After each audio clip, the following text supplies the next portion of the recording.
أعوذ بالله من الشيطان الرجيم. بسم الله الرحمن الرحيم. الحمد لله الذي جعل الحمد مفتاحا لذكره وسببا للمزيد من فضله ودليلا على آلائه وعظمته، والصلاة والسلام على عبده وأمين وحيه وخاتم رسله سيدنا ومولانا بالقاسم محمد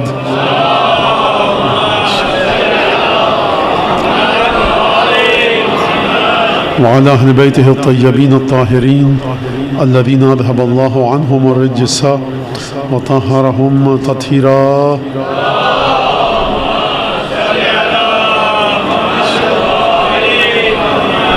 واللعن الدائم على أعدائهم أجمعين.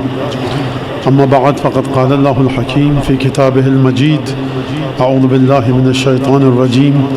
لقد أرسلنا رسلنا بالبينات وأنزلنا معهم الكتاب والميزان ليقوم الناس بالقسط. سورہ حدید کی آیت ہے جس میں پروردگار عالم یہ اعلان فرما رہا ہے کہ ہم نے انبیاء کو کیوں بھیجا اور کیا چیزیں دے کر بھیجا. فرمایا رہا ہے پروردگار: لقد ارسلنا رسلنا بالبینات، ہم نے اپنے رسولوں کو بھیجا، دنیا میں نازل کیا، رسول بنا کر بھیجا. کس چیز کے ساتھ بھیجا؟ بالبینات. بینات یعنی وہ دلائل جو روشن ہیں، جو واضح ہیں. جب ایک چیز روشن اور واضح ہوتی ہے تو اس سلسلے میں آپ کو کسی دلیل کی ضرورت نہیں پیش آتی. پروردگار عالم یہاں پر یہ اعلان فرما رہا ہے کہ رسولوں کو ہم نے بھیجا لیکن بینات کے ساتھ بھیجا، یعنی رسول خدا کے ساتھ، انبیاء کے ساتھ پروردگار نے دو کام کیے. نسبت ہے انبیاء کو خدا سے، لیکن یہ نسبت کافی نہیں ہے. ان انبیاء کو ضرورت ہے کہ پروردگار بینات بھی ان کو عطا کرے. لہٰذا جب خداوند تبارک و تعالی اپنے رسولوں کو بھیج رہا ہے، علم دے کر، زہد دے کر، تقوی دے کر، نسبت رسولوں کو خدا سے ہے.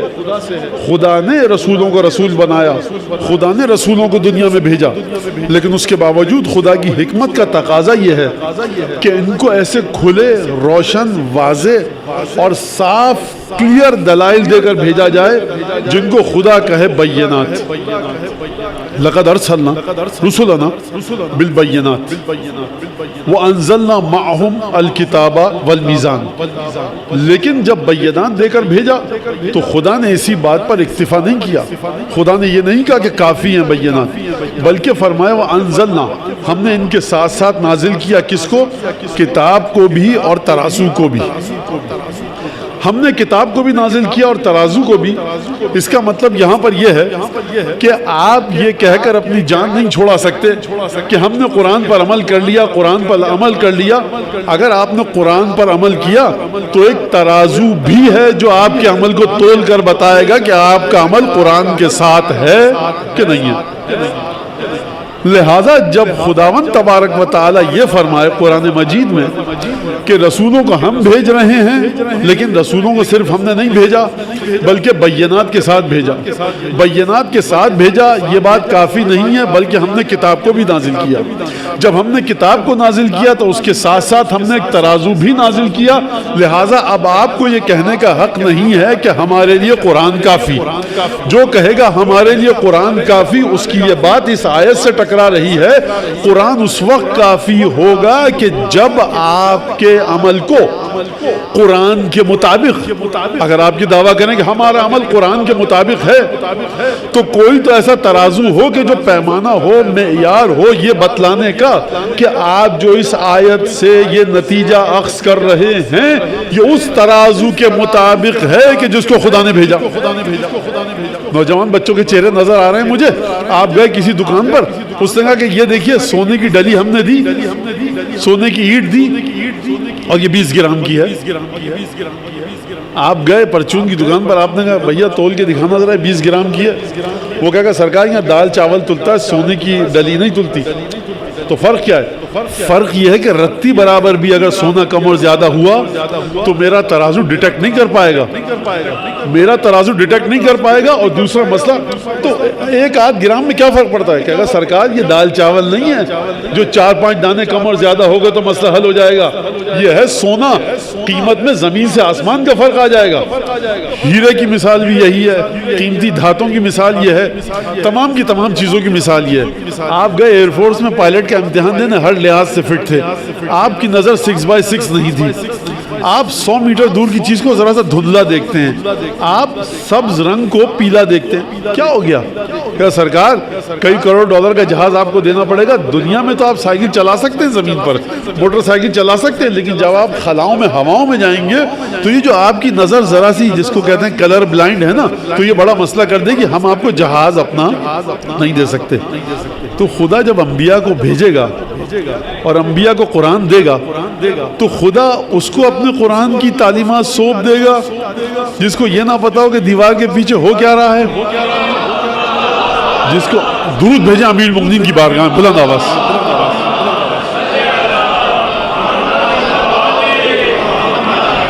تھوڑا بہت فرق آ گیا تو کیا ہوگا؟ خدا فرمائے گا کہ بھائی یہ برزخ کا مسئلہ ہے، قیامت کا مسئلہ ہے، تم کو قرآن پر عمل کر کے، حرام اور حلال پر عمل کر کے، واجب پر عمل کر کے برزخ میں آ کر، قیامت میں آ کر جواب دینا ہے، تمہیں احکام شریعہ سیکھنے ہیں. تو یہاں تک آپ یہ بات سمجھ گئے.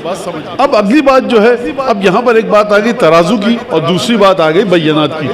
اب قرآن نے آگے بڑھ کر گفتگو فرمائی لِيَقُومَ النَّاسُ بِالْقِسْطِ، تاکہ لوگ قیام کریں عدل اور انصاف کے ساتھ. انبیاء کو بھیجا خدا نے، آیت کا ترجمہ آپ کے سامنے کس کے ساتھ بھیجا؟ بینات کے ساتھ. کس کے ساتھ؟ کتاب کے ساتھ. کس کے ساتھ؟ ترازو کے ساتھ. یہ 3 چیزیں خدا نے نازل کی. مجھے آج جو گفتگو کرنی ہے وہ بینات پر کرنی ہے، مختصر گفتگو جس حد تک بھی وقت ملا، اور اس کو لا کر متصل کرنا ہے، مرتبط کرنا ہے وجود مبارک ہے جناب سیدہ نساء عالمین کے ساتھ.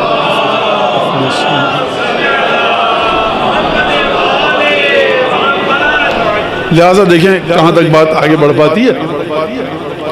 خدا نے ایک عجیب لفظ استعمال کیا یہاں پر. خدا نے یہ نہیں فرمایا ہم نے رسولوں کو بھیجا کتاب میزان بینات کے ساتھ تاکہ وہ لوگوں کو قسط، عدل اور انصاف کے راستے پر لا کر کھڑا کر سکیں. خدا نے یہ نہیں کہا اس آیت میں. فرمایا ہم نے کتاب کو نازل کیا، بینات کو رسولوں کے ساتھ ترازو نازل کیا. کیوں؟ تاکہ لوگ قیام کر سکیں حق کے راستے پر. دونوں میں فرق ہے. خدا فرما سکتا تھا، خدا کی عربی مجھ سے اور آپ سے کہیں بہتر ہے. خدا کہہ سکتا تھا لیقیموا، تاکہ وہ اقامہ کرتے. اب میں ایک مثال دوں آپ کو. اذان ہوتی ہے مسجد میں، آپ نماز پڑھنے جاتے ہیں، اذان کے بعد کیا ہوتا ہے؟ 2 دفعہ اللہ اکبر، 2 دفعہ لا الہ الا اللہ. اس کو کیا کہتے ہیں؟ اقامہ. اقامے کا مطلب کیا ہے؟ اقامے کا مطلب ہے کسی چیز کو اس کے مقام پر لا کر نصب کر دینا، ایستادہ کر دینا، لا کر کھڑا کر دینا. اگر میں یہ مائک گر جائے، اس کو سیدھا کر کے رکھ دوں تو میں کہوں گا اقامہ کیا. لیکن جب آپ آخر میں 2 جملے کہتے ہیں تو کیا کہتے ہیں اقامت میں؟ قد قامت الصلاۃ، نماز اپنے مقام پر برپا ہو گئی.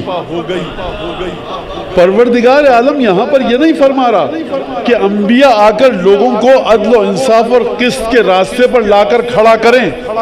پروردگار نے فرمایا کام ہمارا یہ تھا کہ ہم نے نازل کیا انبیاء کو، کام ہمارا یہ تھا کہ ہم نے بھیجا رسولوں کو.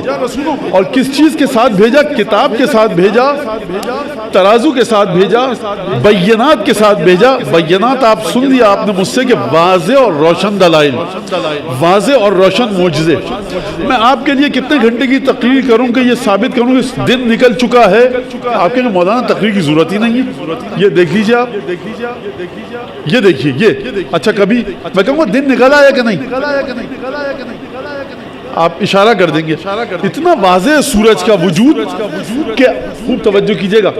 میں آپ کو لا کر کھڑا نہیں کروں گا سورج کے وجود کے دلائل کے ساتھ، بلکہ آپ خود بخود متصل ہو جائیں گے سورج کو دیکھ کر سورج کے وجود کی دلیل پر. رات کو اگر میں خوب باریک، آسان بات ہے اور باریک بات ہے، رات کو اگر میں آپ کے سامنے گفتگو کروں کہ ایک سورج ہوتا ہے، اتنے اسکوائر کلومیٹر کا ہے، اتنے ہزاروں کلومیٹر دائرہ ہے، وزن اس کا یہ ہے، گیسز اس میں یہ ہے، ٹیمپریچر ایسا ہوتا ہے، جب وہ نکلے گا نا مشرق سے نکلتا ہے تو روشنی ہو جاتی ہے. تو یہاں میں لا کر آپ کو لا رہا ہوں کھینچ کر سورج کے وجود کی طرف. لیکن اس وقت میں آپ کو سورج کے وجود کی طرف کھینچ کے نہیں لا رہا. مولانا آپ کی ضرورت ہی نہیں. یہ تو خداوند تبارک و تعالیٰ جو فرما رہا ہے کہ ہم نے بینات کو بھیجا رسولوں کے ساتھ، اور بینات کا مطلب ہے روشن چیزیں، واضح چیزیں. یہ اتنی واضح ہیں، یہ اتنی واضح ہیں. خوب توجہ کریں نوجوان بچے، یہ آیت و بینات رسول کے صدقے میں ہیں. یہ آیت و بینات رسول کے ساتھ جڑ کر ہیں. یہ بینات ہیں تو رسول کے وجود کا حصہ، کیونکہ خدا نے رسول کو ان کے ساتھ بھیجا ہے. لیکن ان کے وجود کا کرشمہ، ان کے وجود کی تجلی، ان کے وجود کی نورانیت ایسی ہے کہ جب لوگ ان کو دیکھیں گے تو اب رسولوں کو مزید زحمت کی ضرورت نہیں ہے کہ لا کر حق کے راستے پر لائیں. بینات کو دیکھتے ہی آپ حق کے راستے پر آ جائیں گے.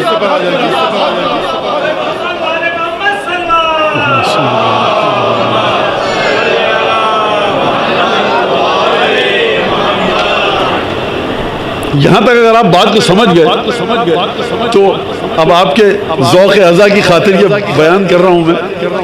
یہ بینات ہے کہ ایام آئے جناب سیدہ کے، ایام آئے محرم کے. آپ نے کہا مجلسیں کہاں پر ہو رہی ہیں؟ آپ کے سامنے مجلس کی افادیت پہ کوئی لمبی چوڑی تقریر کبھی کسی نے نہیں کی ہے.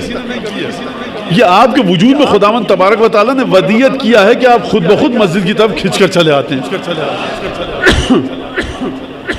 اب یہاں پر ایک قرآن سے چھوٹا سا واقعہ میں پیش کروں اور پھر بات کو آگے بڑھاؤں.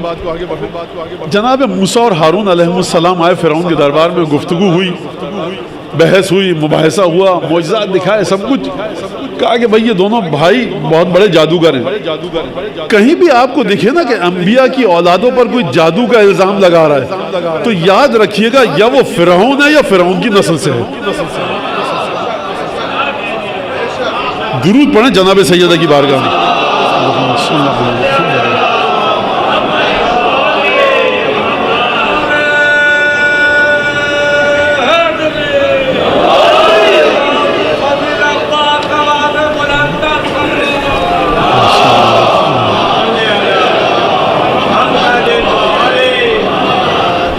لہٰذا گفتگو ہوئی.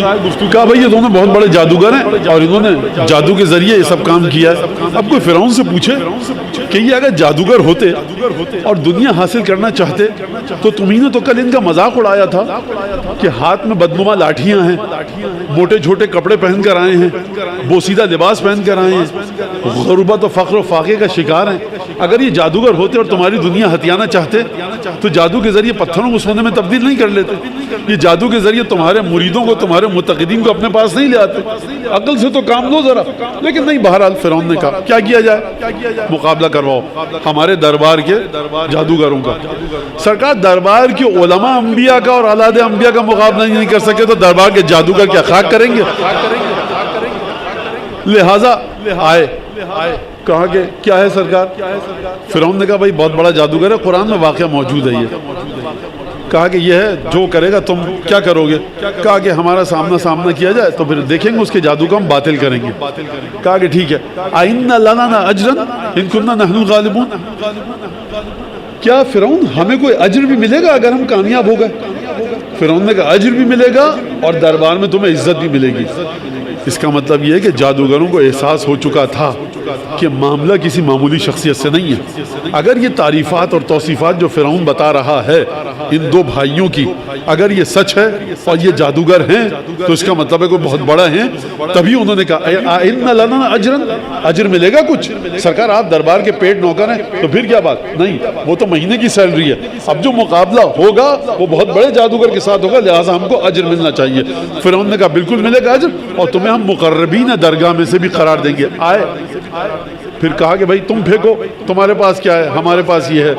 تو پہلے تم پھینکو گے, پہلے ہم پھینکیں. کہا کہ پہلے تم پھینکو. جناب پھر موسیٰ نے کہا جادوگروں سے, تو انہوں نے اپنی رسیاں پھینکی, اور پھر وہ رسیاں جو تھیں وہ سانپوں میں تبدیل ہو گئیں. اور جناب موسیٰ نے اپنی لاٹھی, اپنا عصا پھینکا تو تلقف ما یأفکون, جو انہوں نے پھینکا تھا جناب موسیٰ کی لاٹھی اژدہے میں تبدیل ہوئی. اژدہے نے تمام رسیوں کو نگل لیا. القی السحرۃ ساجدین, یہ دیکھتے ہی جادوگر سجدے میں گر پڑے اور کہا آمنا برب موسیٰ و ہارون, ہم موسیٰ اور ہارون کے رب پر ایمان لے آئے. القی السحرۃ ساجدین, جیسے ہی دیکھا کہ رسیوں کو نگل رہا ہے جناب موسیٰ کا اژدہا. نہیں, یہاں پر دو کام ہوئے. ایک تو بے جان لاٹھی تھی, یہ موسیٰ ہے کون کہ لاٹھی کو پھینکا, جان آ گئی, اژدہا بن گیا. اور اژدہا بننے کے بعد اس اژدہے نے دربار میں کسی انسان کو نقصان نہیں پہنچایا, صرف اور صرف رسیوں کو نگلا.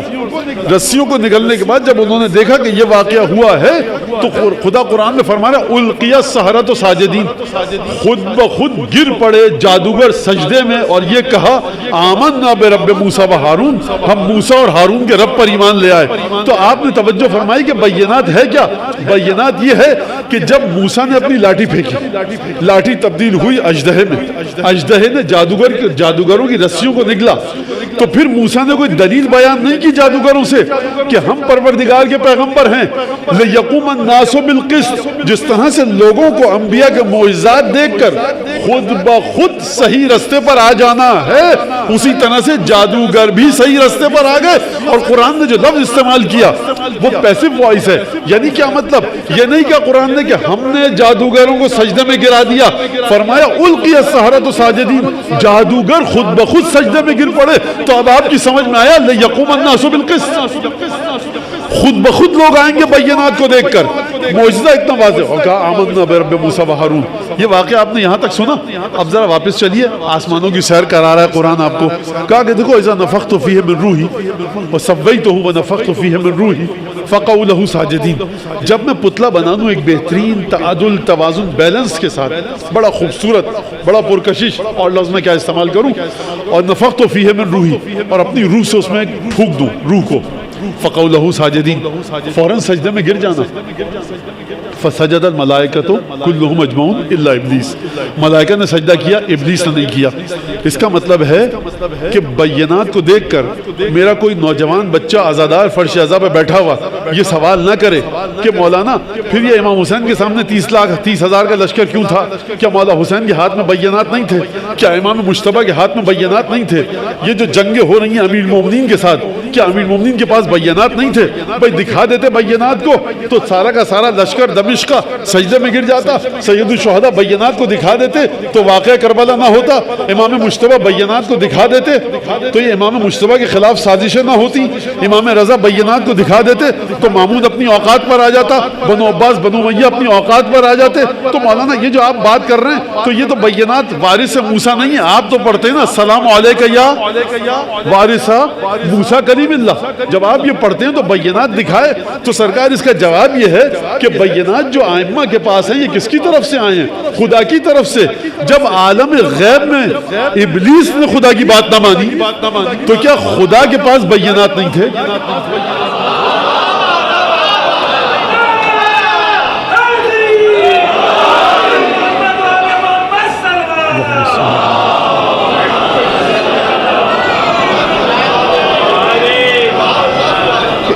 ایک دفعہ اور درود پڑھیے ذرا محمد علیہ.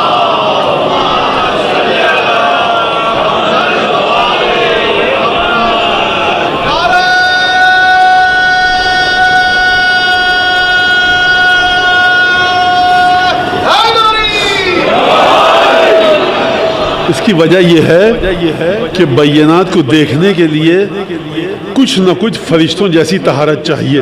جہاں ابلیس والی نجاست ہوگی لاکھ بینات آ جائیں نہیں مانیں گے.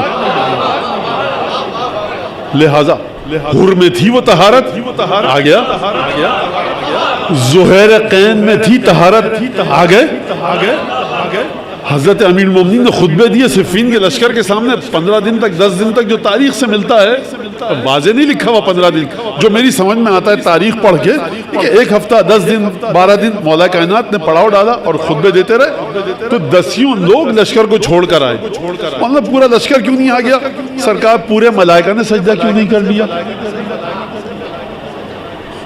تو خدا کے پاس بینات کم ہے کیا؟ لہذا وجود میں طہارت ہونی چاہیے. یہ وجود کی طہارت ہے جس کی جانب چھٹے امام اشارہ فرما رہے ہیں. اور یہ حدیث میں آپ کے سامنے 10ویں دفعہ پڑھ چکا ہوں.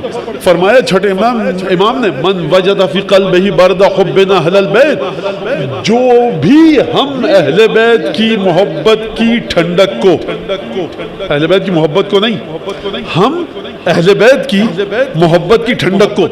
محبت آپ کو 10 سے ہو سکتی ہے, محبت کی ٹھنڈک سوائے اہل بیت کے علاوہ کسی سے نہیں ہے. 10 لوگوں سے آپ محبت کر سکتے ہیں, لیکن جو جس مذہب کا ماننے والا ہو, جس ملت کا ہو, جس دین کا ہو, جس فرقے کا ہو, منت ماننے کے لیے وہ آتا ہے جناب قاسم کی بارگاہ میں, منت ماننے کے لیے آتا ہے مولا ابو الفضل عباس کے علم کے پاس, منت ماننے کے لیے وہ آتا ہے جھولے پر سے سیب اٹھانے کے لیے, منت ماننے کے لیے وہ آتا ہے مولا عباس کی منت مانتا ہے, بی بی ام البنین کے دسترخوان کی منت مانتا ہے. لہذا اس محبت کا آپ جما کے اپنے ہاتھوں سے پکڑ رہیے. ادھر ادھر سے جو ہوائیں بیتوکی چل رہی ہیں ان کو مت سنیے آپ. دشمن اہل بیت اگر ہے تو دشمن اہل بیت ہے.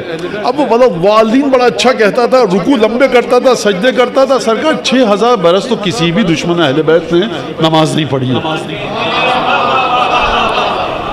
لہذا اگر آدم کی دشمنی میں 6000 برس کی عبادت منٹوں میں نہیں, لمحوں میں نہیں, لمحوں سے بھی کم, مائکرو سیکنڈ میں 0 ہو سکتی ہے, تو جو فخر آدم محمد مصطفیٰ ہے, جو فخر آدم علی ابن ابی طالب ہے, جو فخر حوا و مریم جناب سیدہ سلام اللہ علیہا ہیں, پھر ان کی دشمنی کے بعد جب 6000 برس کی عبادت نے وہاں کوئی فائدہ نہیں دیا, تو یہاں 70 75 80 برس کی عبادت کوئی فائدہ دے سکے گی؟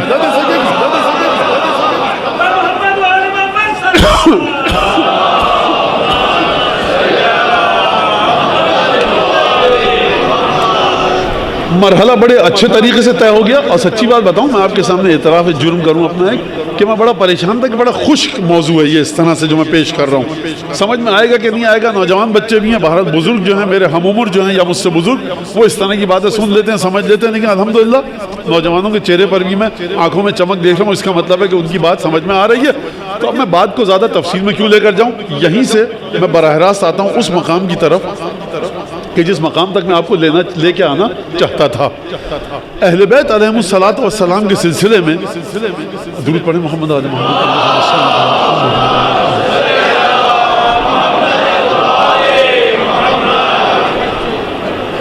دو کام کیے اہل بیت نے, ایک کام خدا نے کیا, ایک کام رسول خدا نے کیا. اب کہہ سکتے ہیں آپ خدا نے بھی وہ دونوں کام کیے. بہرحال یہ ایک علمی بحث ہے عملی, اس سے کوئی فائدہ نہیں ہے. وہ کیا کیا؟ اہل بیت کے لیے قرآن میں آیات نازل کی خدا نے. رسول خدا نے اپنی سیرت سے اہل بیت کے مقام کو واضح کیا. اگر دروازے پر آ کر دستک دے کر صبح شام رسول خدا فرمائیں السلام علیکم یا اہل بیت النبوہ, اس سے بڑھ کر کوئی فضیلت ہو سکتی ہے؟ جس گھر کا دروازہ آپ کے سامنے واقع مسجد میں کھلا رہے, یا رسول اللہ اس گھر والے نہ جانے کس حالت میں ہوں, وضو ہے کہ نہیں ہے, مسجد میں سے گزریں گے, یہ گھر والے تم سب سے جدا ہیں, ان کا دروازہ مسجد کے صحن میں کھلے گا. اور رسول خدا نے مسلمانوں کو بتا دیا, دیکھو وہاں جانا وہ مسجد اہمیت رکھتی ہے, وہ صحن مسجد اہمیت رکھتا ہے, یا جس صحن کا رخ دروازے فاطمہ کی طرف ہو, یا جس دروازے کا رخ مسجد کے صحن کی طرف ہو.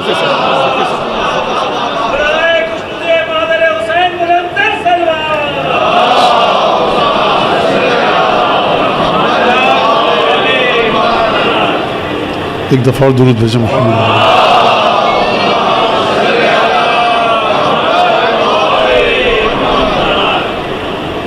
تو یہ بات ہو رہی تھی. قرآن میں پروردگار عالم نے کیا فرمایا اہل بیت کے لیے؟ قل لا اسألکم علیہ اجرا، سب کو پتہ ہے آیت، الا المودۃ فی القربہ، ترجمہ بھی سب کو پتہ ہے. یہ خدا نے قرآن مجید میں آیت بھیج دی. اب یہاں سے سوال یہ ہے کہ اہل بیت کو مقام یہ تو قرآن نے دیا کہ دیکھو رسول کی رسالت کا اجر اگر تمہیں دینا ہے تو اہل بیت سے مودت کرو. اس کے علاوہ کوئی دوسری چیز، تیسری تو بہت دور کی بات ہے، دوسری کوئی چیز ہے ہی نہیں. قرآن مجید نے جو ذکر کیا مودت قربہ کا. اب مودت قربہ جب ہے تو اب یہاں سے ایک مسئلہ آتا ہے. وہ کیا مسئلہ ہے؟ وہ مسئلہ یہ ہے کہ اب ابھی تک آپ نے بڑے جذبے سے سنا ہے تو مجھے یہ بات اب میں ہمت بندی ہے میری کہنے کی. وہ کیا مرحلہ ہے؟ وہ مرحلہ یہ ہے کہ اہل بیت کی محبت کے کئی درجے ہیں. ذوالجناح جو امام حسین علیہ السلام سے متعلق ہو جاتا ہے، اور ہر ذوالجناح کی بات نہیں کر رہا، جو ہمارے مومنین بناتے ہیں اور بر صغیر میں تو بعض مقامات پر اب ہر حرام کی کمائی، نجس کمائی سے خریدا ہوا ذوالجناح کیا اس قابل ہے؟ نہیں. یہ بڑے پاک لوگوں کے ذوالجناح ہوتے ہیں جو خریدتے ہیں حلال کی کمائی سے خلوص کے ساتھ.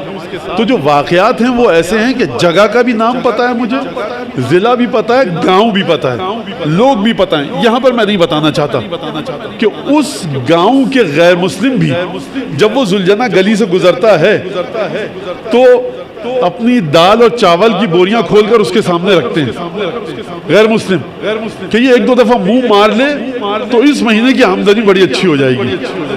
وہ ذوالجناح اس گاؤں کا جس کی کھیت میں چلا جائے اور بقول ہمارے آپ کے کھیت کو برباد کر دے تو وہ غیر مسلم خوش ہوتا ہے کہ یہ ذوالجناح امام حسین کا میرے گاؤں میرے کھیت میں گیا ہے، اس نے فصل برباد کی ہے، اس سال کئی گنا زیادہ فصل ملے گی. تو سرکار یہ ایک محبت ہے. اچھا اس ذوالجناح کو نسبت ہے امام حسین سے،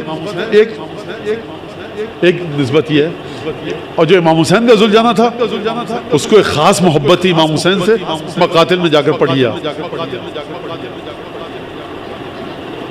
کیا بتائے آدمی کس طرح سے سمجھا اس بات کو مجھے نہیں پتا. بہرحال میں بول رہا ہوں، سمجھ میں آئی نہیں آئی اللہ اللہ خیر صلی اللہ. سمجھنا آپ کا کام ہے، بتانا میرا کام ہے. خداوند تبارک و تعالی آپ سے کس طرح کی محبت چاہتا ہے؟ اہل بیت کی. اور اس محبت کو آپ کو کہاں تک لے کر جانا ہے؟ محبت دل میں احترام محبت ہے. جانور بھی آپ کو امام حسین سے محبت کرتے ہوئے نظر آ رہے ہیں.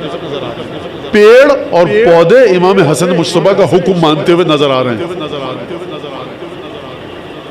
آپ انسان ہیں، میں انسان ہوں.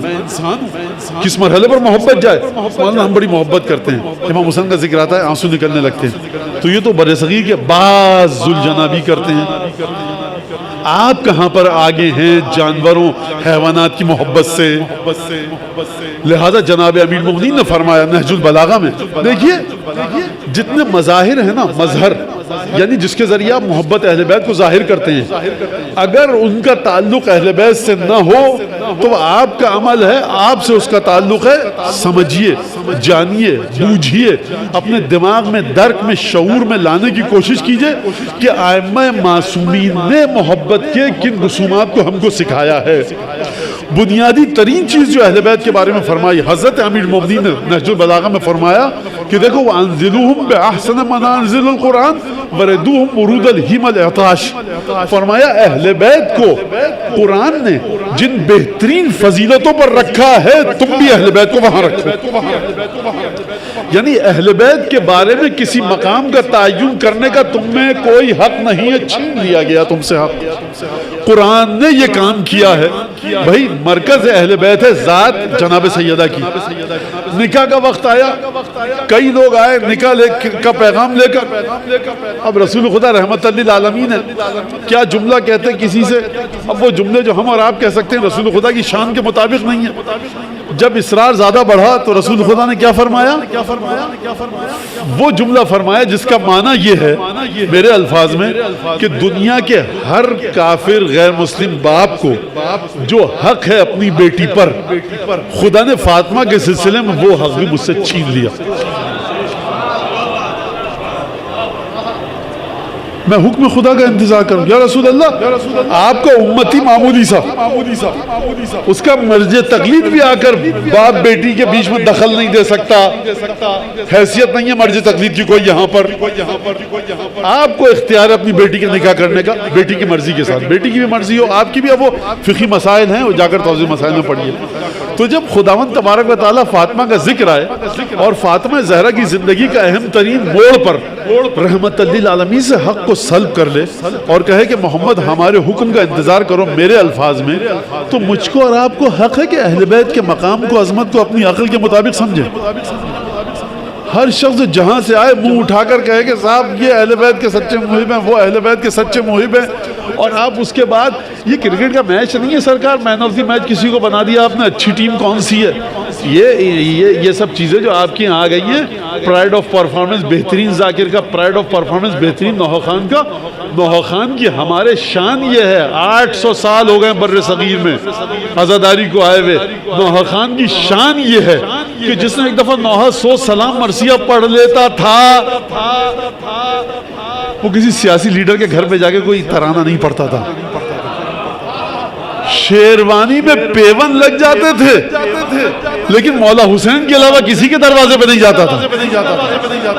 یہ تھی عظمت جس نے آپ کو یہاں تک پہنچایا ہے. اس عظمت رفتہ کو دریافت کیجئے, دبوچی اپنے ہاتھوں سے.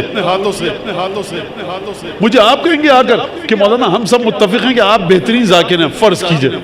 کیوں کہیں گے آپ؟ کس نے حق دیا ہے آپ کو؟ آپ میری روح کی گہرائیوں سے واقف ہیں. حق صرف ایک کو ہے, وہ ہے پردے غیب میں. اور جو بھی ان کے علاوہ یہ بچکانہ باتوں سے اپنے آپ کو نکالیے. خدا کے لیے عزاداری برباد ہو رہی ہے آپ کی. واللہ اگر عزاداری کی روح ایک ہے صرف کہ عزادار اپنے آپ کو مولا حسین کے مد مقابل سمجھے, اور عزاداری کرنے والے منتظمین امام حسین کے فرش پر آنے والوں کو اپنا مہمان نہ سمجھیں, امام حسین کا مہمان سمجھیں. تو اگر امام حسین کا مہمان سمجھا تو جو غریب تمہارے فرش پر آ کر بیٹھا بوسیدہ کپڑوں میں, جو امیر آ کر بیٹھا, تم سب سے برابر کا مقابلہ کرو گے, برتاؤ کرو گے. مثال دوں آپ کو اس بات کی, آپ کی بیٹی کی شادی ہوئی, بارات لے کر آئے لڑکے والے, وہاں پر کوئی کسی کپڑوں میں, کوئی کسی کپڑوں میں. اگر آپ کے گھر کا کوئی بچہ بے احترامی کر دے کپڑوں کو دیکھ کر, آپ کہیں گے کیا غضب کر رہے ہو, یہ باراتی ہیں. بیٹی کی جب بارات آتی ہے تو باراتیوں کو احترام کرتے ہو, یہ سب کے سب میرے سمدھی کے مہمان ہیں. لیکن امام حسین کے فرش پر جو آتا ہے تو غریب اور امیر کا فرق کرتے ہو, اور پھر اس کے بعد ہم کہتے ہیں کہ صاحب یہ عزاداری. وہ سرکار کیا امام حسین علیہ السلام کی آنکھوں میں دودھ نہیں جھونک سکتے؟ سمجھیے اس بات کو. ذاکر امام حسین ذاکر امام حسین ہے. مت لکھوائیے مایاناز خطیب. مایاناز خطیب تھے وہ کہ جن کو مایاناز علی بن ابی طالب نے کہا. یہ چیزیں گھن کی طرح چاٹ رہی ہیں آپ کی عزاداری کو. احترام ہو, بالکل ہو. دیکھیں میں اس طرف نہیں جانا چاہتا. کوئی اپنے گھر میں نوحہ خان کو بلا رہا ہے, جتنے اس کو نظر و نیاز دینی ہے, جو تحفہ بیش قیمت دینا ہے دے. یہ ائمہ کی سنت ہے. جس کے جو حق حلال کی کمائی ہے, جتنا دے رہا ہے, جو کر رہا ہے کرے. لیکن آپ کسی کو سرٹیفکیٹ نہیں دے سکتے. ان جملوں کو لکھنے سے پرہیز کیجئے. دوسری بات, ایک بات, دوسری بات, آپ کیا کوئی خدا نہ کرے ہماری یہاں آپ کی انتقال موت ہو گئی, برائے بلندی درجات. یہ بلندی درجات کس بیماری کا نام ہے؟ یہ سلمان فارسی کی مجلس ہو رہی ہے ایصال ثواب کی, ابو ذر غفاری کی, کہ آپ نے طے کر لیا کہ درجات تو ان کے بلند ہیں, مزید بلند ہوں. میاں مغفرت کا نام لکھو برائے ایصال ثواب. ہم اور آپ محتاج ہیں گناہوں کی معافی کے لیے. بند کیجئے لکھنا اس جملے کو آپ برائے بلندی درجات. یہ جملہ صحیح نہیں ہے. بہت سے مومنین بیچارے اپنے بھول پن میں لکھ دیتے ہیں, بہت سے مومنین اپنے اچھی نیت سے لکھ دیتے ہیں, لیکن منبر کا کام ہے آپ کو صحیح بات بتانا. یہ چیزیں ہماری یہاں نہیں تھی جو آ رہی ہیں. ان سب چیزوں سے پرہیز کیجئے. لہٰذا ایک درود بھیجے محمد آل محمد.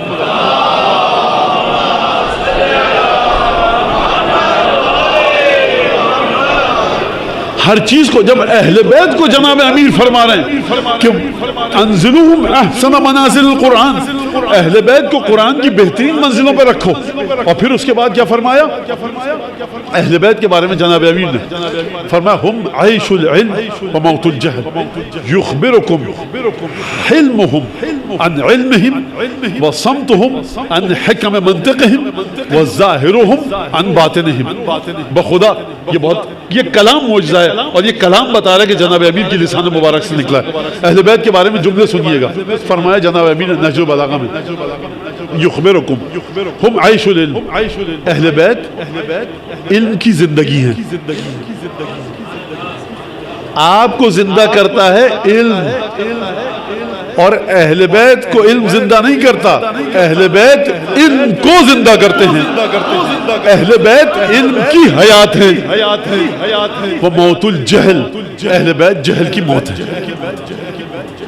وَيُخْبِرُكُمْ حِلْمُهُمْ عن علمهم.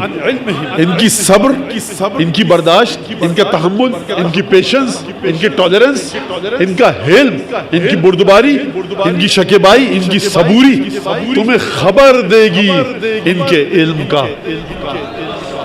خوب توجہ کیجئے. یہ کون علی بن ابی طالب ہیں؟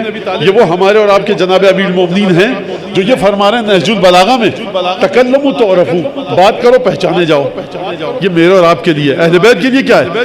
یخبرہم حلمہم عن علمہم. ان کی بردباری، ان کا صبر، ان کی برداشت کی طاقت تمہیں ان کے علم کا پتہ دے گی. یعنی ابھی حضرت رضا سلام اللہ علیہ زبان مبارک کو اپنی گفتگو نہیں فرمائیں گے، لبہائے مبارک ابھی ہلیں گے نہیں امام رضا کے، لیکن برداشت کی قوت جب تم دیکھو گے امام رضا علیہ السلام میں تو سمجھ جاؤ گے کہ ان کے علم کی گہرائی کہاں پر ہے. یہ بڑا عجیب جملہ ہے. اس کی تشریح مجھے پیش نہیں کرنی، بس ترجمہ سن لیا آپ نے، سن لیجئے. وَظَاهِرُهُمْ عَنْ بَاطِنِهِمْ. اہل بیت کا ظاہر تمہیں ان کے باطن کا پتہ دے گا. کیا مطلب ان کا ظاہر ان کے باطن کا پتہ دے گا؟ اس کا مطلب کیا ہے؟ تمہیں ظاہری حالات کو مقابلہ کر لو جس انسانی سطح پر اہل بیت ہیں. یہ کون کہہ رہا ہے؟ کس کا جملہ بتایا میں نے؟ جناب امیر المومنین کا. خود جناب امیر اہل بیت کے مرکز ہیں، اہل بیت کا مرکز ہیں، لیکن اپنے بارے میں نہیں فرما رہے. یہ مولا کائنات نے ایک جگہ خصال صدوق میں جملہ کہا بغیر تزکیۃ من دین نفسی. یہ اچھی بات نہیں ہے. اور نہج البلاغہ میں بھی کہا ایک جگہ یہ اچھی بات نہیں ہے کہ میں اپنی تعریف اپنے منہ سے کروں، لیکن یہ میرے الفاظ میں رسول خدا کی امانت ہے جو تم تک پہنچا رہا ہوں. یہ خدا کا حکم ہے جو امیر المومنین اہل بیت کی تعریف کر رہے ہیں. یہ خدا کا حکم ہے کہ امیر المومنین اپنے فضائل بتا رہے ہیں، کیونکہ حکم رسول خدا ہے زینوا مجالسکم بذکر علی بن ابی طالب. آپ کو اور مجھے حکم ہے کہ علی کے ذکر سے اپنی مجالس کو زینت دو. تو امیر المومنین بھی مجبور ہیں، سلب اختیار کیا جا چکا ہے کہ علی بن ابی طالب اپنے بارے میں چپ مت رہنا. جہاں تک تم چاہو اپنے فضائل کو آشکار کرو، اپنے بارے میں گفتگو. امیر المومنین دیکھیے ایک بالکل عجیب شخصیت ہے، عجیب وجود ہے جناب امیر کا. آپ علی بن ابی طالب کو سمجھتے ہیں کہ ان مجالس وغیرہ سے 4 5 8 روز آ کے سمجھیں گے آپ کے زبان میں فلیور آئے گا شخصیت کا جناب امیر المومنین کی؟ نہیں سرکار. مذہبی طبقہ ایک لحاظ سے گمراہی کا شکار ہے جناب امیر کے سلسلے میں، غیر مذہبی طبقہ ایک اور لحاظ سے گمراہی کا شکار ہے جناب امیر کے سلسلے میں. یہ 2 4 8 رکعت نماز پڑھنا، نماز شب، تہجد، یہ ذرا روزے رمضان کے صدقہ خیرات امیر المومنین آپ کی سمجھ میں آنے والے نہیں ہیں. جس حد تک آپ سمجھ سکتے ہیں نا اس حد تک بھی آپ نہیں سمجھ پائیں گے جب تک آپ مسلسل نہج البلاغہ کے مطالعے میں کو نہیں رکھیں گے، جب تک آپ روزانہ دعا کمیل کے ترجمے کو کم از کم پڑھیں کہ جناب امیر کی گفتگو ہے کیا. آپ کو وجود علی بن ابی طالب کی شخصیت کی لذت کو اپنے ٹیسٹ بڈز پر، اپنے ذائقے میں محسوس کرنا پڑے گا. علی بن ابی طالب وہ نہیں ہے ایک دفعہ آپ نے کہا نعرہ حیدری یا علی، کیا بات ہے مولا کائنات کی، آپ کیا بات کر رہے ہیں؟ زمین و زمان ایک طرف، وجود علی بن ابی طالب ایک طرف. آپ جس کو تمام انبیاء کی میراث کا وارث علی بن ابی طالب ہے، جو کسی سے امانت اٹھ نہ پائے وہ علی بن ابی طالب امانت اٹھا رہے ہیں. لہٰذا ذکر رسول خدا فوت ہو جاتا، علی بن ابی طالب کے وجود کے ذریعے خدا نے رسول کے ذکر کو بچایا. آپ اس علی بن ابی طالب کی بات کرتے ہیں، لہٰذا مزید گہرائی میں اترنا پڑے گا. اس پر انشاءاللہ بعد میں بات کریں گے. لہذا فرمایا یخبرکم ظاہرہم عن باطنہم. ان کا ظاہر تمہیں باطن سے دکھے گا. مقابلہ کیجئے امیر المومنین کا. روزے کی حالت میں سر پر ضربت لگی، کیا فرمایا؟ پہلے کیا فرماتا ہے؟ کیا فرمانا چاہیے تھا؟ پہلے کیا کہنا چاہیے تھا؟ یہ کس ملعون نے مجھے مارا، پکڑو اس کو، بھاگنے نہ پائے، میرا قاتل ہے، دشمن ہے، میں پہلے سے سمجھ چکا تھا. اصل علی ابن ابی طالب کائنات ایک طرف لگتا ہے کہ علی ہیں اور خدا ہے، کائنات ہے ہی نہیں. فرمایا فزت ورب الکعبہ، رب کعبہ کی قسم میں کامیاب ہو گیا. یا علی ابن ملجم کے بارے میں کیوں کچھ نہیں کہا؟ بشریت اپنے آپ سے سوال کرے. جو آپ کے پیر کو کچل کے جائے، جو آپ کو مجھے خدا نخواستہ سڑک پہ تماچا لگا دے، ہم سب سے پہلا جملہ کیا کہیں گے؟ پکڑو اس کو، اس بدبخت کو، اس نے مجھے تماچا لگایا. ظاہر باطن کی خبر دیتا ہے. اگر اپنے اجر کی توقع آپ دنیا اور دنیا والوں سے رکھیں گے، ہمیشہ دنیا اور دنیا والوں میں مقید رہ کر زندگی گزاریں گے. لیکن اگر آپ ہر کام خدا پروردگار عالم کے وجود کو دیکھ کر دیکھیں گے، دنیا ادھر سے ادھر ہو جائے، علی ابن ابی طالب ادھر سے ادھر نہیں ہوں گے. وجود خداوند تبارک و تعالیٰ کی طرف توجہ ہے. لہٰذا جب عقیل ابن ابی طالب اپنے بڑے بھائی کو سب سے، کہ جو جناب امیر سے 30 برس بڑے ہیں، خط لکھا، فرمایا لا تحسبن ابن ابیک متخشیا متضرعا، خبردار اے عقیل میرے بھائی، اپنے باپ ابو طالب کے اس بیٹے کو یہ مت سمجھنا. طریقہ دیکھیے، تیور دیکھیے، یہ ہے امیر المومنین. یہ جملہ دیکھیے آپ. جس نے لذت لے لی اس وقت سن کر اس جملے کی، وہ اپنے آپ کو مبارکباد دے. جس کو لذت حاصل نہیں ہوئی، وہ جا کر 4-5-10 دفعہ گھر میں جا کر صلوات پڑھے، استغفار کرے، تاکہ اس جملے کی لذت کا احساس کر سکے. خبردار اے عقیل میرے بھائی، اپنے باپ ابو طالب کے سب سے چھوٹے بیٹے کو یہ مت سمجھنا کہ گھبرا گیا ہے وہ صفین کا لشکر دیکھ کر، نہروان اور خوارج کا لشکر دیکھ کر. لا تزیدنی کثرت الناس حولی عزتا ولا تفرقهم عنی وحشتا. خبردار اگر پوری دنیا علی ابن ابی طالب کے ساتھ جمع ہو جائے، علی کی عزت میں اضافہ نہیں ہو سکتا. اور کائنات علی کو چھوڑ دے، علی اکیلا رہ جائے، علی کے اوپر گھبراہٹ نہیں آئے گی.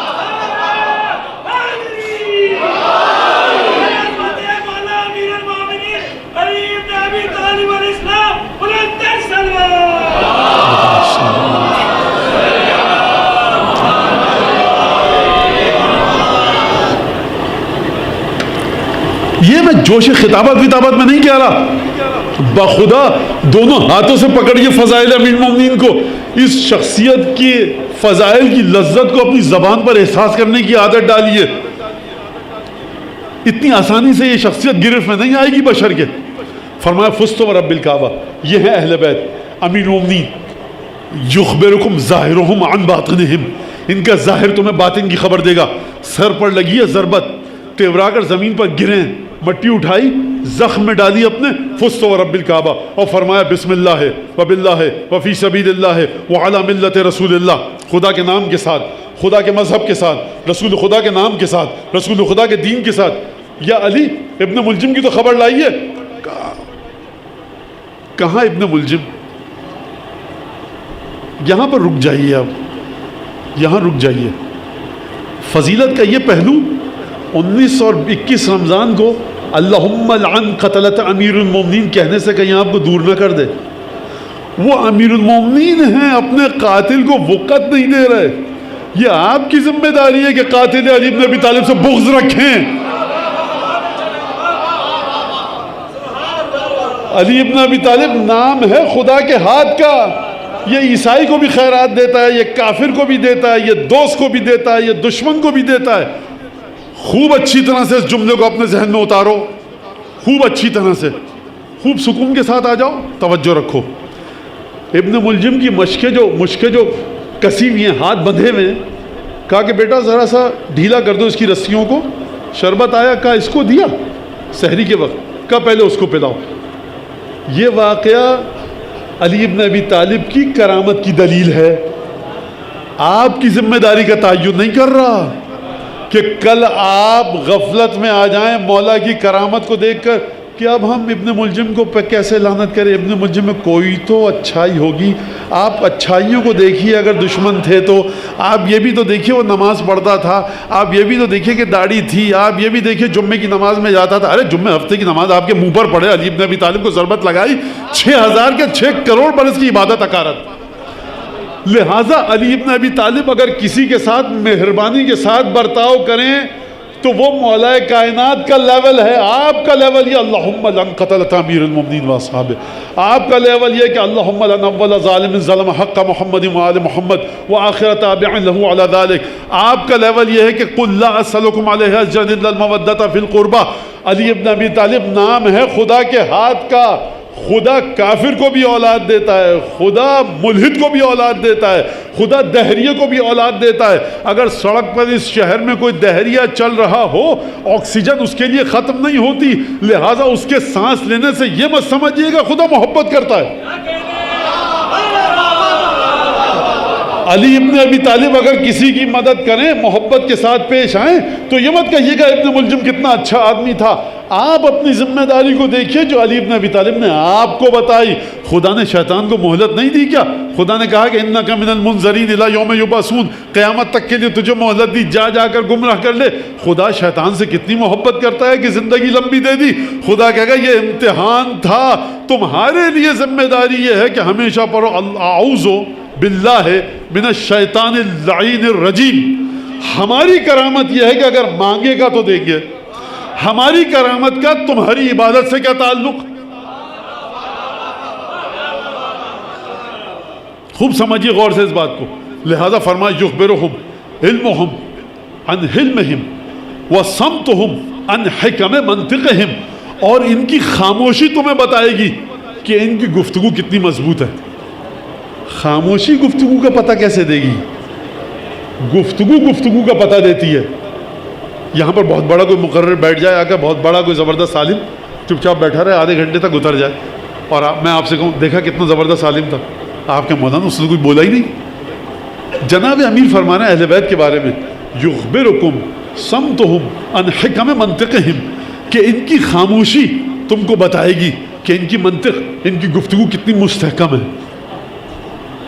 یہ ایک عجیب بات ہے۔ فرمایا ہم دعائم الاسلام وولائج الاعتصام، اہل بیت ہی اسلام کا بنیاد ستون ہے۔ آپ اہل بیت کو نہ مان کر، مانے بغیر نماز پڑھتے رہیے، قبلے کی طرف پیٹ کر کے آپ نماز پڑھیں اور نجس پانی سے 50 سال تک نماز تو پڑھی، اٹھک بیٹھک تو کی، سبحان ربی الاعلی و بحمدہ تو کہا، سرکار نجس پانی تھا، آپ کو پتا تھا، آپ جانتے تھے کیا ہو گیا، نماز تو پڑھی سرکار، قبلے کی طرف پیٹ کر کے پڑھی تو نماز تو پڑھی سرکار۔ ہم دعائم الاسلام، اہل بیت ہیں اسلام کا مضبوط ستون۔ جب آپ نے اہل بیت کی محبت کو ہی برقرار نہیں رکھا تو آپ اسلام پر ہی نہیں ہیں۔ کیا کوئی غیر مسلم کہہ سکتا ہے خدایا تیری نمازیں تو پڑھی تھی، تجھے نہ مانا تو کیا ہوا؟ ہم دعائم الاسلام پہلا مرحلہ ہے۔ اور پھر فرمایا ولائج الاعتصام، ولائج کہتے ہیں ولیجہ کو، ولیجہ کی جمع، کیا مطلب؟ ولیجہ یعنی رہبر، ایک اور معنی یہ ہے کہ داخل ہونے کی جگہ، دونوں معنی کر سکتے ہیں۔ بہرحال جو اہل بیت کی محبت میں داخل ہو گیا، جو ان کی چھتری، ان کے شامیانے، ان کے خیمے میں داخل ہو گیا، وہ مرحلہ اعتصام پر پہنچ گیا۔ یعنی کیا مطلب؟ یعنی ہر برائی سے اسے بچائیں گے، ہر ناگوار چیز سے بچائیں گے۔ گناہوں سے بچنا ہے اہل بیت کے پاس آؤ، قبر کے اندر عذاب سے بچنا ہے اہل بیت کے پاس آؤ۔ ہم ولائج الاعتصام بہم عاد الحق الى نصابه وانزاح الباطل من مقامه وانقطع لسانه من منبته۔ کیا امیر مومنین نے جملے بنا، کیا کہنے، درود بھیجے جناب امیر کی بارگاہ میں۔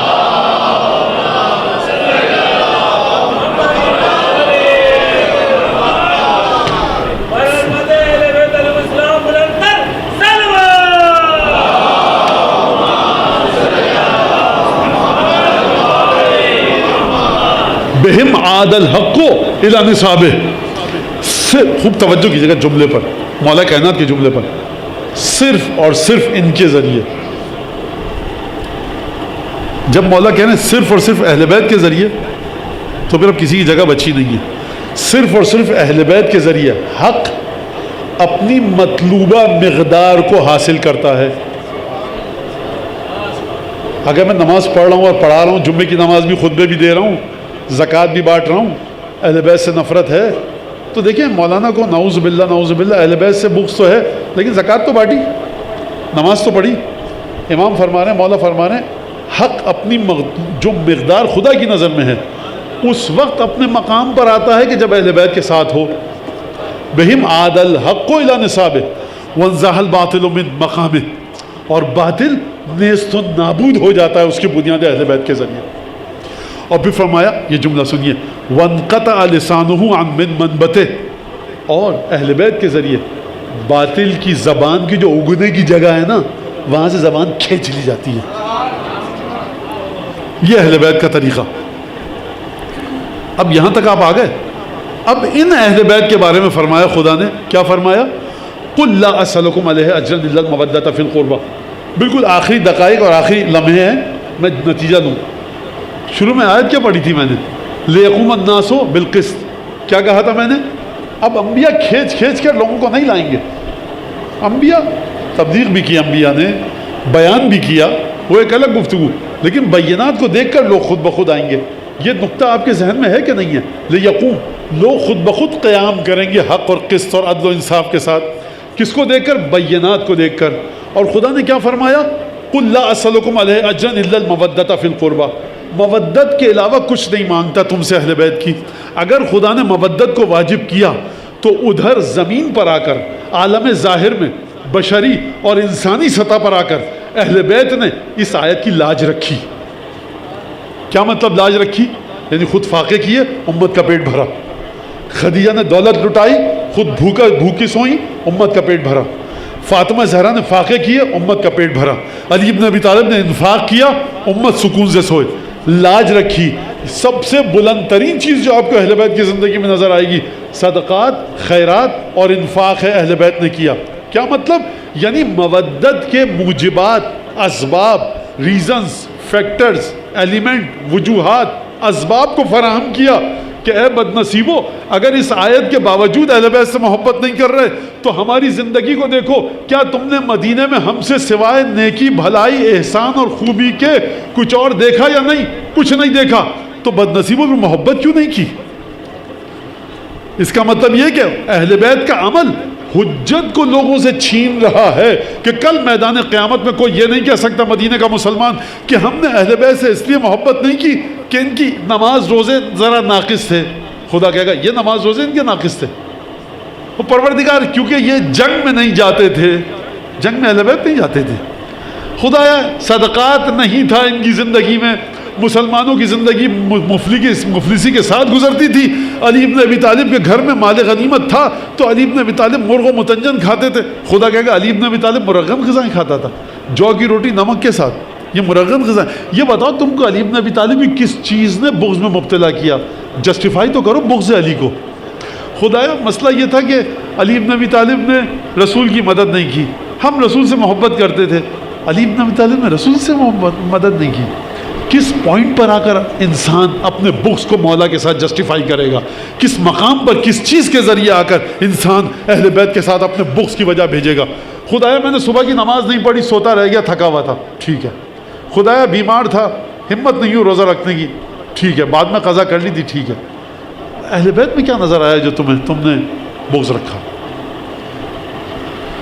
اب یہاں پر نتیجہ دے کے مصائب کی طرف ہوں.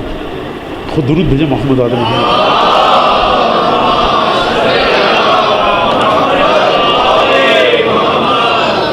خدا بھلا کرے, راغب اصفہانی کا بہت بڑے عالم ہیں, یعنی تھے 400-500 سال پہلے گزرے, 700 سال پہلے.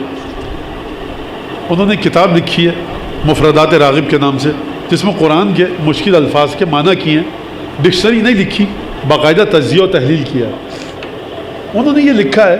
اب دیکھیے ہم نے جو اساتذہ سے سنا ہے وہی آپ کے سامنے پیش کر رہے ہیں. بزرگوں کی محنت ہے, ماں باپ کی دعائیں اور آپ حضرات کی نیک نیتیں ہیں. آپ حضرات دعا کرتے ہیں کچھ تو کچھ مسجد بن جاتی ہے, ورنہ نہ ہمیں مسجد بنانی آتی ہے نہ پڑھنے آتی ہے. اس میں کوئی تکلف نہیں ہے, سیدھی سی بات کر رہا ہوں. یہ میرا عقیدہ اور ایمان ہے کہ عزادار کی دعاؤں کے صدقے میں مسجد چلتی ہے, ورنہ کسی میں کوئی ہمت نہیں کہ وہ مسجد کروا سکے, بنوا سکے, لکھوا سکے, کچھ بھی کر سکے. بہرحال انہوں نے لکھا ہے کہ خدا نے جو فرمایا قُلْ لَا أَسْأَلُكُمْ عَلَيْهِ أَجْرًا إِلَّا الْمَوَدَّةَ فِي الْقُرْبَى, یہ مودت کی جگہ خدا نے محبت کیوں نہیں کہا؟ انہوں نے فرمایا کہ اس لیے نہیں کہا کہ مودت نکلا ہے وددہ سے. وددہ تھا اصل میں وتدہ, واو دال دال, اصل میں تھا واو تے دال.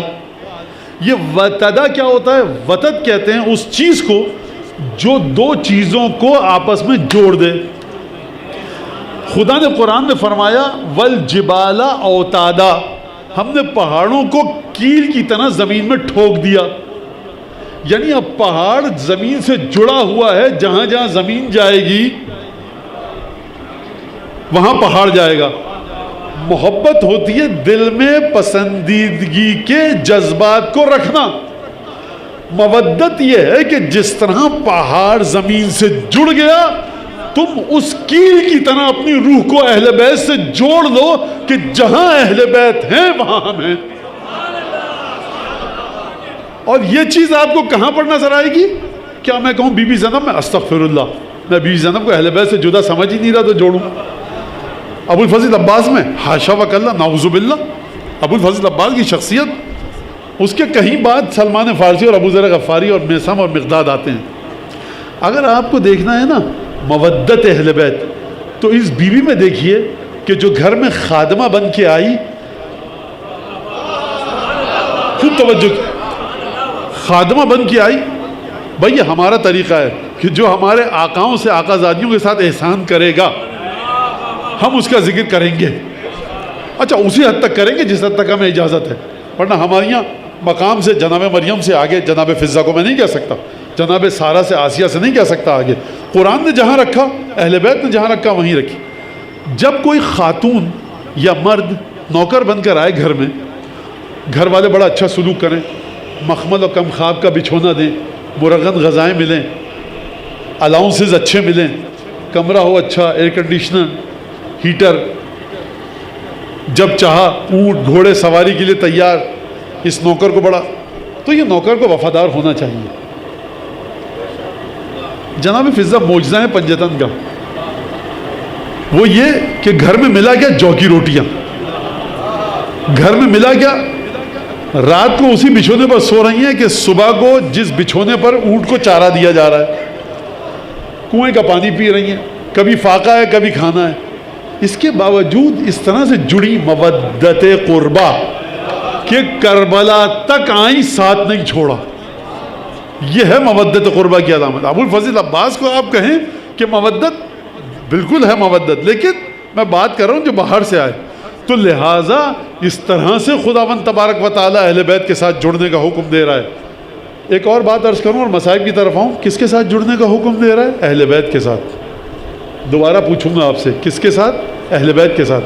جب آپ کی روح، آپ کا وجود جڑ گیا مکمل اہل بیت کے ساتھ، اب اس وجود میں کسی اور کے ساتھ جڑنے کی جگہ ہے جو آپ اس کی نمازوں کو روزوں کو تولیں؟ اچھائیاں تو تھیں، برائیاں اتنی تھیں، اچھائیوں تو کچھ ہے ہی نہیں. یہ ہے، اس کا نام ہے تبری، برات کا اظہار. بھائی کچھ بچا ہی نہیں ہے، توجہ ہی نہیں ہے، بیزار ہیں ہم.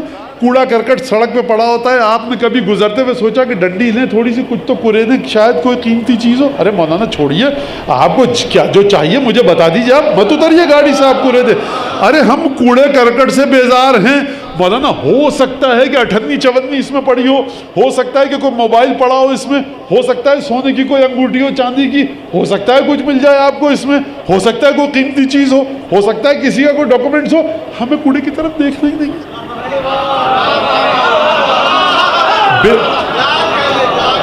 یعنی ہم جا کر دیکھیں شبر کی طرف، ہم جا کر دیکھیں ابو جہل کی طرف، ہم جا کر دیکھیں ابو لہب کی طرف، ہم جا کر کیوں دیکھیں یزید کی طرف اور عبید اللہ ابن زیاد کی طرف، خولی کی طرف، حرملہ؟ ہمیں دیکھنا ہی نہیں ہے. بیزار ہیں سرکار، ہمارے بیماری ہے یہ. آپ بے وقوف ہیں، پاگل ہیں، کہتے رہیے ہم بے وقوف. کیا کریں سرکار؟ جو قرآن نے کہا ہے ہمیں اس کام کو کرنے کے لیے، مودت القربہ، جوڑ دو اپنے آپ کو. اعتراض ہے جا کر راغب اصفہانی سے لڑیے گا، مجھ سے مت. اس سے بڑھ کر اعتراض ہے قیامت میں خدا سے ملاقات ہو تو کہہ دیا خدایا تم نے آیت غلط بھیجی ہے، نعوذ باللہ ہم اس آیت کو نہیں مانتے. خداوند تبارک و تعالیٰ فرما رہا ہے قل لا اسألکم علیہ اجرا، وجود کے اندر تمہارے کوئی چیز بچے ہی نہیں. جب دل میں کوئی جگہ بچی ہی نہیں تو اب میں اہل غیرے کی محبت ڈالوں کیسے؟ لہذا بات میری ختم ہوئی اور جنگ احد جب ہوئی، درود بھیجنا محمد علیہ.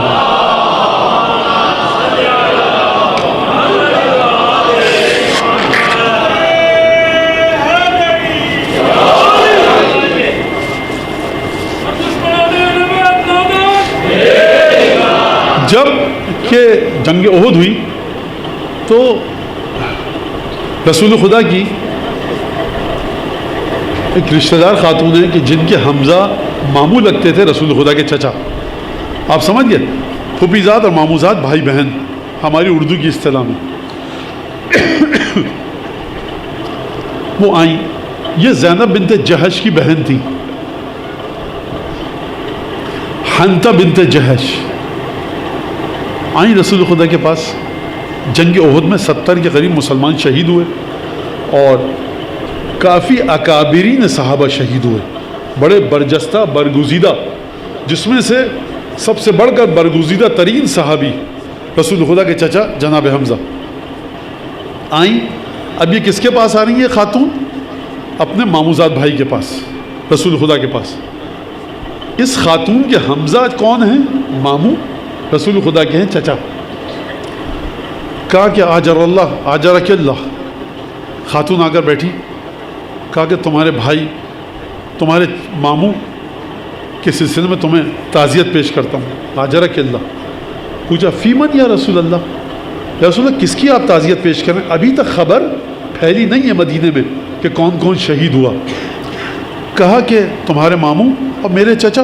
اپنے الفاظ میں بتاؤں، ابھی میں اپنے الفاظ حدیث کے ساتھ ملا کر پیش کر رہا ہوں. کہا تمہارے ماموں حمزہ. کہانی اللہ شہادہ، شہادت ہو مبارک، اور انا للہ و انا الیہ راجعون. کہا آجرک اللہ، تمہیں تعزیت پیش کرتا ہوں. اب کس کے بارے میں یا رسول اللہ؟ کہا تمہارے بھائی کے بارے میں. کہا ہنی اللہ الشہادہ، شہادت ملی، بہت اچھی چیز ہے، خدا درجات کو بلند فرمائے. انا للہ و انا الیہ راجعون. ماموں کی خبر سنی. عادت ہے مومنین کی انا للہ و انا الیہ راجعون. بھائی کی شہادت کی خبر سنی. انا للہ و انا الیہ راجعون. پھر گویا رسول خدا رکے. پھر فرمایا کہ آجرک اللہ، ایک اور تعزیت تمہیں پیش کر رہا ہوں. کہا کس کے بارے میں؟ کہا فی بعلک مصعب بن عمیر، تمہارے شوہر مصعب بن عمیر کے سلسلے میں. مصعب بن عمیر یہ بڑے برگزیدہ صحابیوں میں سے ہے اور خالص ترین صحابیوں میں سے ہے. فمکثت یا تأملت، تھوڑی دیر کے لیے رسول خدا کی اس خاتون نے، رشتہ دار نے، کہ جو رسول خدا کی ماموزاد بہن ہوئی، سر کو جھکا لیا اور سر اٹھانے کے بعد کہا ہنی اللہ الشہادہ، شہادت کا ثواب میں نے اس کو بہترین. انا للہ و انا الیہ راجعون. بات ختم ہو گئی. جب چلی گئی ہیں حنطہ بنت جہش تو صحابیوں نے پوچھا یا رسول اللہ، یہ بھائی کی آپ نے شہادت کا بتایا، ماموں کی حمزہ کی، تو یہ سر کو جھکا کر خاموش نہیں ہوئی. جب آپ نے مصعب بن عمیر یعنی یہ شوہر تھا اس کی شہادت کا بتایا تو سر جھکا لیا. اب روایت بہرحال مختلف ہیں، جو نتیجہ ہے وہ یہ کہ جب رسول خدا نے پوچھا کہ تم نے سر جھکا کر خاموش کیوں نہیں، کہا ذکر تو یتما ولدہ، مجھے اپنے شوہر کے، مجھے میرے وہ بچے یاد آئے کہ جو اب باپ کو کبھی نہیں پا سکیں گے. یعنی ماں کے لیے بچوں کی یتیمی ایک بڑا سخت مرحلہ ہے. رسول خدا نے پھر کچھ اور گفتگو بھی فرمائی.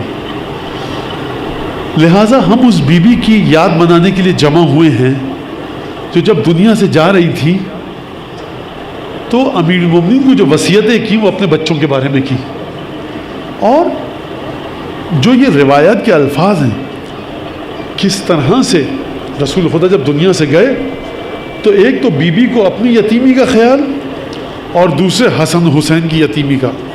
آپ کہیں گے حسن حسین کی یتیمی کیسے؟ رسول خدا جب گئے ہیں نا دنیا سے تو جناب سیدہ نے جو لفظ استعمال کیا حسن و حسین کی نسبت، وہ فرمایا رسول خدا کے لیے این ابوکما، اے حسن حسین یہ بتاؤ کہ تمہارے بابا جان کہاں گئے. اور اس کے بعد جو جملہ رسول خدا کے بارے میں فرمایا، واقعہ یہ ہوتا تھا کہ جب رسول خدا مسجد میں تشریف لاتے تھے تہجد کے لیے، عبادت کے لیے راتوں کو، تو رسول خدا کے قرآن کی آواز بی بی کے کانوں میں جاتی تھی. گھر مسجد سے متصل ہے تو بی بی کے دل کو سکون ملتا تھا. بی بی محراب عبادت میں ذکر کر رہی ہیں، رسول خدا محراب مسجد میں. ایک دفعہ اب جو 28 سفر کے بعد 29 سفر جب آئی اور رسول خدا کی تدفین ہو گئی، رات کا وقت آیا، جناب سیدہ نماز تہجد کے لیے جب مصلی عبادت پر تشریف لائیں تو تو ایک دفعہ بی بی کے دل پہ گھبراہٹ طاری ہوئی، کیونکہ مسجد سے رسول خدا کے ذکر کی آواز نہیں آ رہی ہے۔ شیخ عباس قمی نے روایت کے اندر یہ لفظ لکھا ہے، کانت تستوحش فی ظلمت اللیل، جناب سیدہ کے دل پر ایک عجیب گھبراہٹ طاری ہوتی تھی کہ میرے بابا کی قرآن کی تلاوت کی آواز نہیں ہے، یہ جو میرے بابا تسبیح پڑھتے تھے اس کی آواز نہیں آ رہی۔ اب ایک دفعہ سیدہ کا جب دل بھر آیا، باپ کی یاد آئی، حسن حسین کو مخاطب کر کے فرمایا، این ابوکما الذی لا یدعکما یحملکما مرۃ بعد مرۃ، اے حسنین میرے بچوں یہ تو بتاؤ تمہارے نانا کہاں گئے؟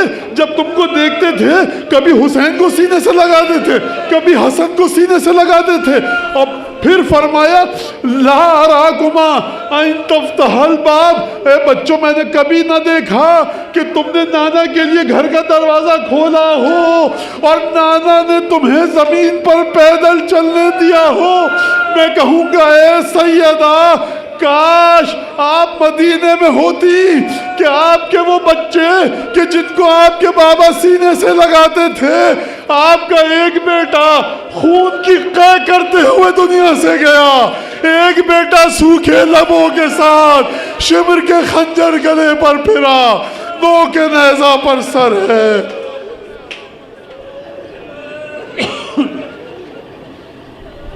اللہم کن لولیک الحجۃ ابن الحسن